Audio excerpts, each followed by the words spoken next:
একদিকে দেশের বিভিন্ন জায়গায় ছাত্রলীগ আওয়ামী লীগের বিরুদ্ধে ধরপাকড় অভিযান চলছে, বেশ গ্রেপ্তার অভিযান অব্যাহত রয়েছে। চট্টগ্রামে আমরা দেখলাম যে 2 দিনে 24 জন ছাত্রলীগ যুবলীগকে গ্রেপ্তার করা হলো। দুদিন আগে ঢাকা বিশ্ববিদ্যালয়ের টিএসসিতে ঝটিকা মিছিল করতে গিয়ে ছাত্রলীগের নেতাসহ 2 জন গ্রেপ্তার হলেন। এরকম ঘটনা একদিকে যখন চলছে, ঠিক অন্যদিকে ছাত্রলীগ দেখছি যে একের পর এক শিক্ষা প্রতিষ্ঠানে তাদের কমিটি দেয়া শুরু করেছে।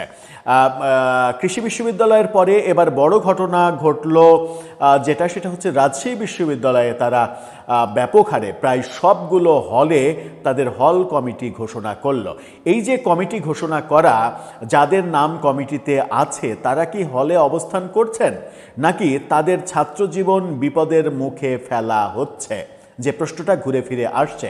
চলুন একটু রাজশাহী বিশ্ববিদ্যালয়ের কি হাল হকিকত, ছাত্রলীগ এই যে কমিটি গঠন করা ঘোষণা দিল, সেই ঘোষণার প্রেক্ষাপটে কি হতে পারে, কেন তারা এই ঘোষণা দিচ্ছে, এই ঘোষণা দেওয়ার মাধ্যমে তারা কি বার্তা দিতে চাচ্ছে, তারা কি ফিরে আসার চেষ্টা সাজিয়ে ফেলেছে কিনা, এগুলো বোঝার চেষ্টা করবো এই ভিডিওতে। থাকবেন পলিটিক্স টিভির নিয়মিত আয়োজন। দর্শক, বলছিলাম এর আগে আমরা জগন্নাথ বিশ্ববিদ্যালয়ে কমিটি দেয়া দেখেছি, শেরেবাংলা কৃষি বিশ্ববিদ্যালয়ে কমিটি দেওয়ার ঘটনা কয়েকদিন আগেই ঘটলো। এবার রাজশাহী বিশ্ববিদ্যালয়ে গত রাত থেকে এই কমিটির যে লিস্ট, সেই লিস্ট ছড়িয়ে পড়তে শুরু করেছে, এরকমটা আমরা দেখেছি। পরবর্তীতে গণমাধ্যমেও খবর হয়েছে যে রাজশাহী বিশ্ববিদ্যালয়ের সবগুলো হলে ছাত্রলীগের কমিটি দেয়া হয়েছে, যদিও এই কমিটিগুলোকে আংশিক কমিটি বলা হচ্ছে। কি বলছে গণমাধ্যম? চ্যানেল আয়ের শিরোনামটা দেখে নিন। তারা বলছে, রাজশাহী বিশ্ববিদ্যালয়ে নিষিদ্ধ ছাত্রলীগের আংশিক কমিটি ঘোষণা। রাজশাহী বিশ্ববিদ্যালয়ের 11টি আবাসিক হলে আংশিক কমিটি ঘোষণা করেছে ছাত্রলীগ। সোমবার রাতে ছাত্রলীগের সভাপতি মোস্তাফিজুর রহমান বাবু ও সাধারণ সম্পাদক আবদুল্লাহ হিল গালিবের স্বাক্ষরিত এক বিজ্ঞপ্তিতে এই তথ্য জানানো হয়। অর্থাৎ রাজশাহী বিশ্ববিদ্যালয়ের যে সভাপতি সেক্রেটারি, তাদের স্বাক্ষরিত আদেশে এটা জানা যায়। ঘোষিত কমিটি অনুযায়ী বঙ্গবন্ধু বিজয় 24, যেটা নাম পরিবর্তন মানে আনুষ্ঠানিক না, আন্দোলনকারীরা যে বঙ্গবন্ধু নাম মুছে দিয়ে বিজয় 24 নাম দিয়েছে, সেই হলে তানভীর আহমেদকে সভাপতি ও তামিম হাসানকে সাধারণ সম্পাদক করা হয়েছে। শেরেবাংলা হলে সভাপতি হয়েছেন শুভ্রদেব সাহা, সাধারণ সম্পাদক মোবাশ্বের রায়হান রাফি।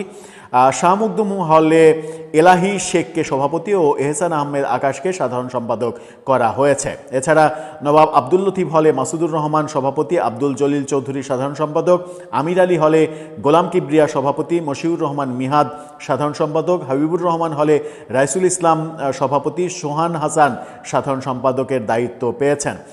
জিয়াউর রহমান হলে মাজেদুল ইসলাম মৃদুল সভাপতি, তানজিল হাসান সুমন সাধারণ সম্পাদক, মাদারবক্স হলে শামীম শিকদার সভাপতি, ফজলে রাব্বি সাধারণ সম্পাদক, মতিহার হলে ডালিম মির্জা সভাপতি, আবদুল্লাহ সোয়েব সাধারণ সম্পাদকের দায়িত্ব দেওয়া হয়েছে। এসব কমিটি 1 বছরের জন্য গঠন করা হয়েছে।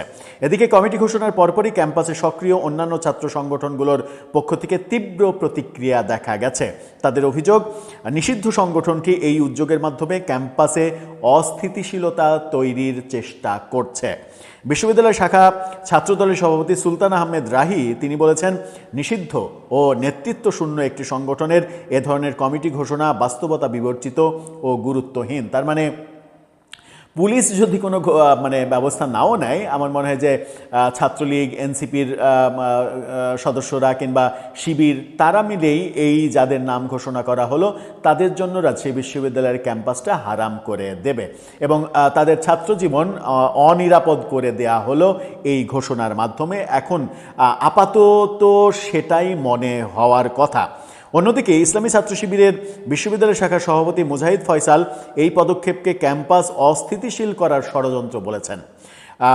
তার দাবি, ঘোষিত কমিটির অনেকেই বিভিন্ন অপরাধমূলক কর্মকাণ্ডে জড়িত এবং ক্যাম্পাসে এখনও তাদের তৎপরতা রয়েছে। বাম সংগঠনগুলোর জোট গণতান্ত্রিক ছাত্রজোটের মুখপাত্র ফুয়াদ রাতুল বলেন, জুলাই আন্দোলনের প্রেক্ষাপটে ছাত্রলীগের রাজনীতির বৈধতা প্রশ্নবিদ্ধ এবং নিষিদ্ধ অবস্থায় কমিটি ঘোষণা দুঃসাহসিক পদক্ষেপ। এ বিষয়ে বিশ্ববিদ্যালয়ের উপাচার্য অধ্যাপক ফরিদুল ইসলাম তিনি জানান, নিষিদ্ধ কোনো সংগঠনকে ক্যাম্পাসে কার্যক্রম পরিচালনার সুযোগ দেয়া যাবে না। অনলাইনে তাদের কার্যক্রম নজরদারিতে রাখা হচ্ছে এবং প্রয়োজনীয় তথ্য আইনশৃঙ্খলা বাহিনীকে জানানো হবে। 2024 সালের 16 জুলাই শিক্ষার্থীদের প্রতিরোধের মুখে রাবি ক্যাম্পাস ছাড়তে বাধ্য হন ছাত্রলীগের নেতাকর্মীরা। ওই দিন বিক্ষুব্ধ শিক্ষার্থীরা বিভিন্ন হলে তাদের কক্ষে ভাঙচুর এবং অগ্নিসংযোগ করেছিলেন। পরবর্তীতে 23 অক্টোবর তৎকালীন অন্তর্বর্তী সরকার সন্ত্রাস বিরোধী আইনের আওতায় সংগঠনটিকে নিষিদ্ধ করলে রাজশাহী বিশ্ববিদ্যালয়ে তাদের তৎপরতা আর দেখা যায়নি।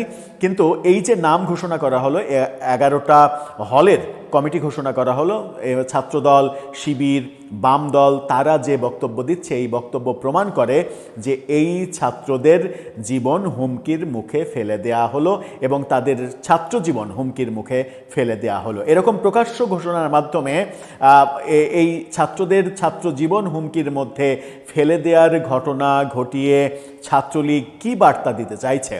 ছাত্রলীগ কি মনে করছে যে এই ঘোষণাগুলো দিয়ে যাদের নাম ঘোষণা করা হচ্ছে তারা ওপেন রাজনীতি করবে এবং ওপেন সব কিছু করবে, তারা অন্যদেরকে সংগঠিত করবে এবং একটা প্রতিবিপ্লব অনুষ্ঠিত করতে পারবে তারা, এরকম কি তাদের মনোভাব কিংবা পরিকল্পনা? আমরা আসলে বুঝে উঠতে পারছি না। এই বিপদে ফেলা, এটার মাঝে যা কি, এটার রহস্য কি, এটা বুঝে উঠতে হলে আপনাকে হয়তো ছাত্রলীগের সদস্য হতে হবে কিংবা ছাত্রলীগের বড় কোনো নেতা হতে হবে, নতুবা এটা বুঝে ওঠা খুব মুশকিল।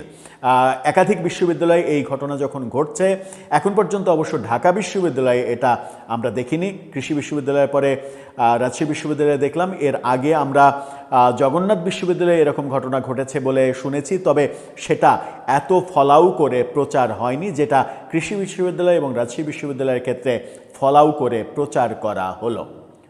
দর্শক, আপনার কাছে কি মনে হয়, কোন প্ল্যানে আগাচ্ছে আসলে ছাত্রলীগ? যখন তারা নিষিদ্ধ আছে, যখন তাদের রাজনীতিতে ফেরা নিয়ে সংশয় তৈরি হয়েছে, বিএনপি সরকার সংসদে প্রফেসর ইউনূসের অধ্যাদেশ পাশ করার মাধ্যমে যখন তাদের নিষিদ্ধ প্রক্রিয়া আরও দীর্ঘায়িত করেছে, তখন আপনার মতামত জানিয়ে লিখতে পারেন আমাদের কমেন্ট বক্স।